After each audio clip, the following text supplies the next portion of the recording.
আজতেকার আকাশে ঝড়ের আনাগোনা, মেক্সিকো ইকুয়েডর ম্যাচটা যেন ভেসে যাওয়ার পালা।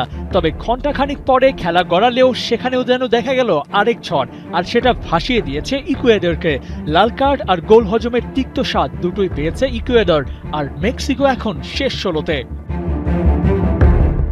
আক্রমণ করলো ইকুয়েডর আর গোল পেল মেক্সিকো। ম্যাচের বয়স যখন ১৮ মিনিট, তখন প্লাতার আক্রমণে প্রায় লিড পেয়ে যাচ্ছিল ইকুয়েডর। তবে স্বাগতিক মেক্সিকো সেই আক্রমণকে ক্যাশ করে বসে। এরপর লিড ডাবল করতে মেক্সিকো সময় নেয় মাত্র ৯ minute.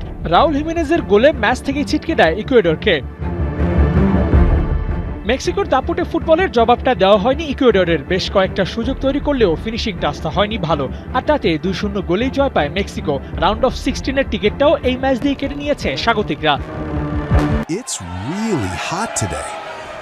Enjoy double flavor Polar Ice Latte. Polar, মন ভালো থাক। মেক্সিকোর বিপক্ষে খেই হারালেও ম্যাচের ৫৭% বল ইকুয়েডরের দখলেই রেখেছে। তবে যেটুকু সময় বল মেক্সিকোর কাছে ছিল, সেটার সঠিক ব্যবহারও আবার তারা করেছে।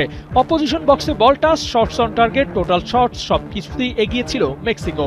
কিন্তু পাসিংয়ে ইকুয়েডরকে পেছনে ফেলতে পারেনি আয়োজকরা। তবে প্রথম গোল কনসিড করার পর আর কামব্যাক করতে পারেনি ইকুয়েডর। শেষ মুহূর্তে এসে ১০ জনের দল নিয়েও খেলতে হয়েছে। ডিফেন্ডার পিয়েরো হিনকাপিয়া দেখেন লাল কার্ড, প্রতিপক্ষের সাথে মুখ ঢেকে কথা বলে লাল কার্ড দেখেন। তাতে ইকুয়েডরের শুধু খারাপ হয়েছে তা না, বাজে স্মৃতি নিয়েও বিশ্বকাপ শেষ করেছে ওরা। ইকুয়েডরকে হারিয়ে মেক্সিকো রাউন্ড অফ 16-এই শুধু জায়গা করে নেয়নি, সাথে গড়েছে ইতিহাসও।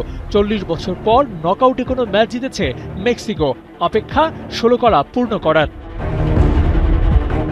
আবু নাঈম, ৭১।